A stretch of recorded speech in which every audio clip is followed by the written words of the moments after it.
You just finished reinstalling Windows, or maybe your favorite game keeps crashing out of nowhere. You know you need to update your drivers, but you have a choice to make. Do you spend 15 minutes to 20 minutes manually digging through your motherboard manufacturer's messy website? Or do you download a one-click automated driver pack that promises to fix everything in 30 seconds? Today, we're pitting the official manufacturer method against third-party driver updaters. One of these methods keeps your system 100% stable and fast. The other can secretly install adware, cause random blue screens of death, and completely ruin your PC's performance. Let's start with the right way. The official method. Before you download anything, you need to know exactly what hardware you have. Don't guess. Press the Windows key, type msinfo32, or you can type system information and open system information. As you can see, look right here at baseboard manufacturer and baseboard product. That is your exact motherboard. Take that model number, search it on Google, and go directly to the official support page. Click on the support or driver and utility tab and select your operating system. Now look at this list. Motherboard sites throw a lot of junk at you, but you only actually need 3 or 4 critical drivers to keep your system healthy. The first one, which is the LAN or Wi-Fi driver, simply controls your internet stability. The second one is the audio driver. Usually it is Realtek, ensures your headset and speakers work properly. The third one is the chipset driver, the most important one. It tells Windows how to communicate with your CPU and motherboard circuits. Pro tip for gamers: while you should get your audio and LAN drivers from your motherboard's site, always get your chipset driver directly from AMD or Intel's official website. Motherboard companies rarely update their support pages, but AMD and Intel release monthly optimizations that can directly impact your gaming frame times and 100% lows. Now let's talk about the alternative third-party driver packs like DriverPack Solution, IOBit, Driver Booster, or Driver Easy. On paper, they sound amazing.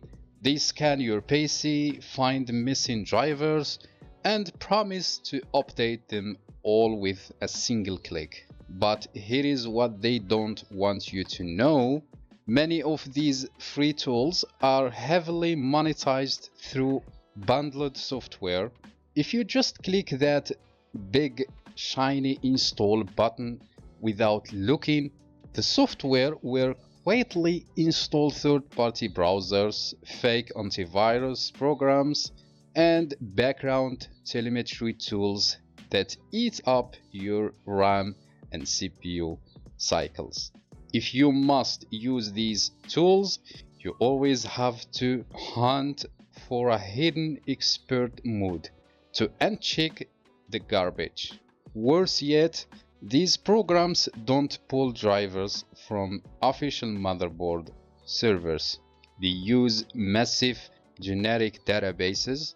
Sometimes they force a driver onto your system that mostly matches your hardware, but isn't a perfect fit. The result? Sudden system instability, random game crashes, and the dreaded blue screen of death. Let's break it down side by side so you can make the right choice for your setup. Safety and stability. The official manufacturer site wins by a mile. Every driver is digitally signed and tested for your exact motherboard layout. Driver packs carry a constant risk of system corruption or unwanted adware. Speed. Driver packs are faster, taking only a minute. Doing it manually takes about 10 minutes. Modern Windows integration. Remember, Windows 10 and Windows 11 already have massive built-in driver databases.